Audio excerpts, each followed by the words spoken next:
What's up everyone, welcome back to Living Survival, and today we are going to look at another knife from Battle Horse Knives. We're going to look at the Highlander.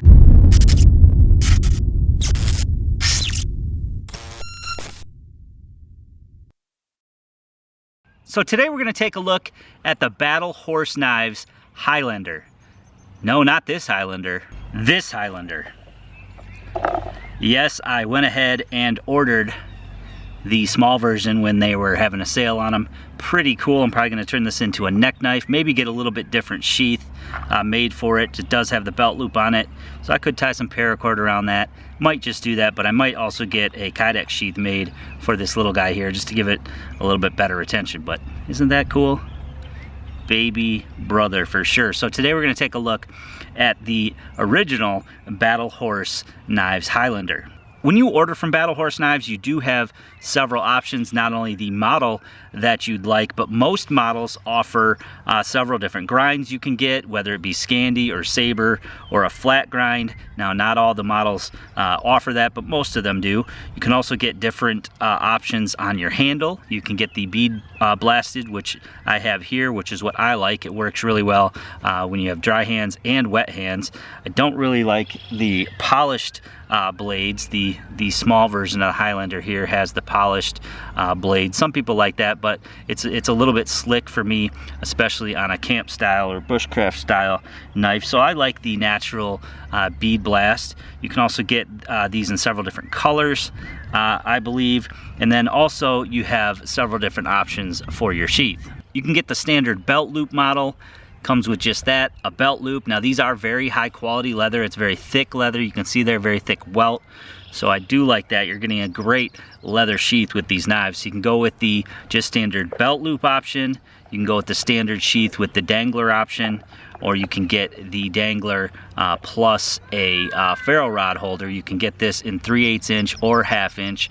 And then they also have several different kydex models. You can get the fold over kydex or the pancake kydex. So you can see that the Highlander is a little bit larger than the feather stick or the bushcrafter, not so much in the handle, but definitely in the blade. On the Highlander, you have 3/16 of an inch 01 tool steel, and you got that 5-inch blade. So for me, I think it does, or it works a little bit better as a dedicated camp knife. Now, if you're just into like bushcrafting and you want an overall knife, possibly their bushcrafter or something like this feather stick would work. It's going to allow you to do most camp chores. It's going to allow you to do camp cooking. It's going to allow you to do just your hobby type bushcrafting.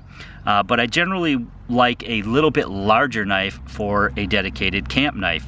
These again are going to be probably more all around, but for something that I take camping, I like the Highlander, and the reason is I've got more of that blade, so it makes batoning down small kindling easier. You can do small chopping tasks with it.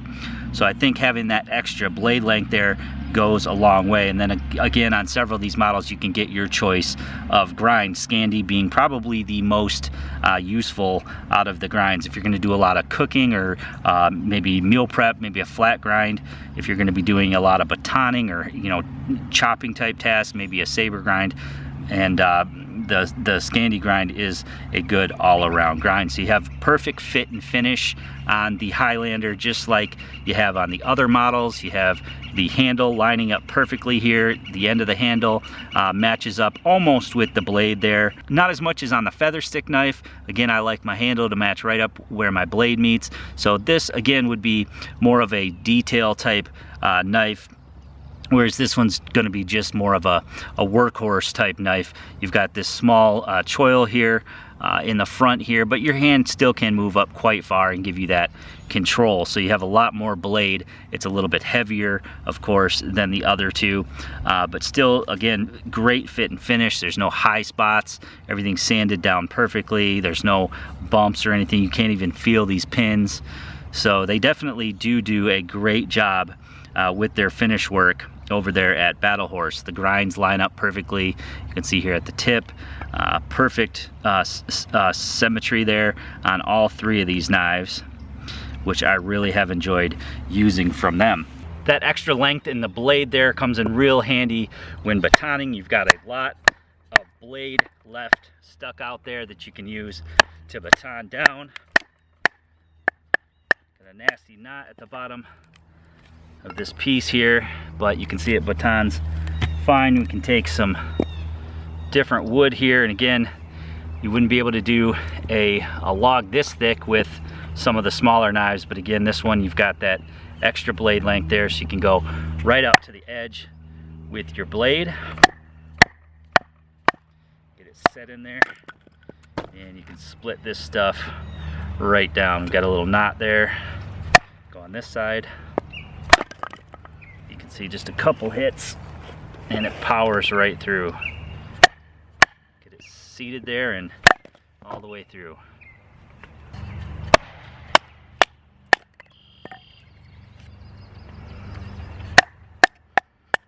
We can knock this thing right down into small chunks.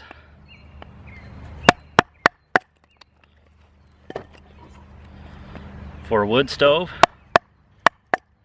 and we've got a nice amount of fuel. Nice amount of fuel there. Take another one right through that knot there, no problem. This isn't the best splitting wood, but you can very quickly and easily knock this stuff down into usable sizes for kindling or for your wood stove. So just like the bushcrafter and the feather stick, of course, this thing has no problem doing feathers. Again, you can choke all the way up, which really helps. I like to go straight down. A lot of people like to slice, but I like to go straight down. These waxwood sticks from Production Hanger 59 are awesome. If you haven't checked these out, there'll be a link below in the description. But these are basically wax infused sticks, and they work excellent for all my small wood stoves. So we can take this here, and we can start way up at the top. And again, I like to just go pretty much straight down, and it just slices right through that stuff. Some other people tend to go like this when they feather. I feel like that gives me a lot less control, and really if the knife's sharp, you shouldn't have to do that. Once you get your edges down, I can work all the way from the top of this waxwood all the way to the bottom, and really I'm really just letting the knife do the work. You can see here I can take like 2 fingers and just let that blade make these curls here. Once you get going with your edges, you can feather this stuff right down. We'll start all the way at the top. Just take some really nice downward curls. Again, I like to use that portion right up here by the handle. I feel like that gives me the best control.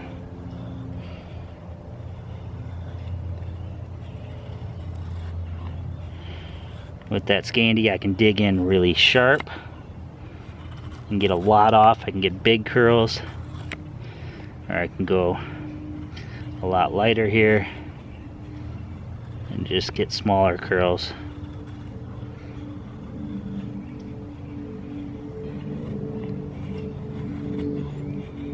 And this stuff being wax infused, this stuff will take a spark from a ferro rod, no problem. And of course you've got the sharp spine here, so striking a ferro rod or even scraping tinder for that matter, we can take this, and you can see how well these waxwood sticks work for that as well. So now I've got some super fine fluff here that would take a spark, no problem. So basic camp tasks like wood prep, feather sticking, no problem for the Highlander. And where this knife really is going to excel, and why I think it makes a better camp option for me, is that you can also chop with it. Not only do you got that longer blade, but you can use this to do some light chopping if you didn't have an axe or a hatchet. And I really think that that's important to have in a camp knife. Again, if you're just going out and you want something that's sort of an all-around knife, a bushcrafting style knife will work just fine for you. But I often will go out and I want to make some steaks, for example, especially if I'm going super lightweight. I'm gonna carry a knife anyway. So maybe I don't want to carry extra steaks with me, or I forget my steaks, which has happened on occasion. It's nice to have a knife that you can sort of use as a small hatchet or a small chopper. You can see here that you can really quickly, and again, handle wise, it's very comfortable. Some people may not like the fact that it gets a lot smaller in width towards the blade there, but I like it. It gives me more purchase back here, more of a baseball bat feel back here. And then when I'm choking up on it, if I have a knife that's too thick right here, I'll generally get a hot spot. So I like the fact that it sort of angles in, goes towards my work, and then if I want to choke back on it, I'm able to do so. And they do all that without having any grooves in the handle or any any extra curve to the end to hold your hand in place, and I think it works really well for a larger size knife, which in the past I've steered clear of because a lot of the larger size knives, they're just too heavy, and the handles, get too big. But they stuck with the smaller handle on this one.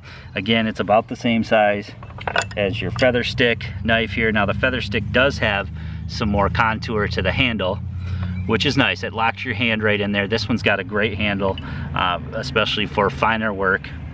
And then you've got the Bushcrafter here, a different style handle again, with that choil there in the actual handle. Again, my finger doesn't even really go in there, so this could be straight across for me. It really wouldn't matter either way. The feather stick is one of my favorites. I mean, that handle, you just pick it up, your hand just goes right in there. And but I really like this Highlander handle as well. So again, all different styles of knives. They may all look the same to some people, but they are certainly not all the same. And again, I can just sit here and sort of chop a point into this. Remove some of that material, and then I can just go back and clean some of that up, especially if you're working with a harder wood, which I generally will try to use when I'm making steaks. I'll use like a birch wood, or I believe this is cherry, but I can quickly mold a tip on there, and we can take our baton here and we can get a little notch in the top, and we can just carve back to that notch.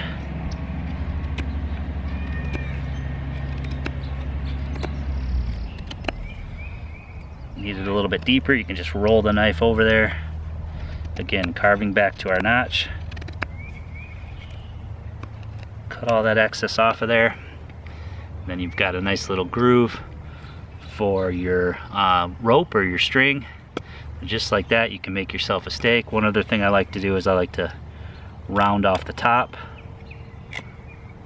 Again, even for a larger knife, I'm able to do this finer work, and the reason is because I can get my hand all the way up there to the blade. On some knives that have, extra space there, I'm holding it back here because that's where the top of the handle is, and it's harder to keep that control that you can get when you can really get up here. It means you can move your work back towards your hand, and you're really going to stay in control that way. Your knive's not going all over the place. I'm not out here swinging when I'm moving. I'm able to just keep it right here, keep it in control, a lot less risk of hurting yourself, and you're going to be a lot more accurate with your cuts. So when you mushroom the top of this, it prevents it from splitting. When you go to pound this in with the back of your axe or with a baton, I can pound this right in and that's not going to split. So just like that, you can make yourself a makeshift steak. So very easy to do so, and doesn't give me any hot spots at all. Again, it's a fairly heavy knife, but it's really well balanced. You can see there how well balanced it is. Didn't even have to adjust it. I can just set it on my finger and it balances right like that. You can't do that with a whole lot of knives. So having that balance works really well. You can see that your point here comes all the way through the center of the handle. Could draw a line right there. Again, all of those things are going to give you more control over your knife. So if you're looking for something that's a little bit bigger, if you like something that's a little bit bigger, but you don't want to go with a much larger handle. And I've had other knives that are this size, but their handle, they go crazy on their handle as well. Look into the Highlander for sure. So again, different handle options, different finish options, different blade grinds, and different sheath options as well. So I hope you guys enjoyed the video today. Please give it a big thumbs up for me. Make sure you leave me a comment below in the comment section. I would really like to hear from you. Please share this video to any friends or family who might be interested on your social media. Click that red subscribe button to subscribe to my channel and that notification bell to be notified of new videos.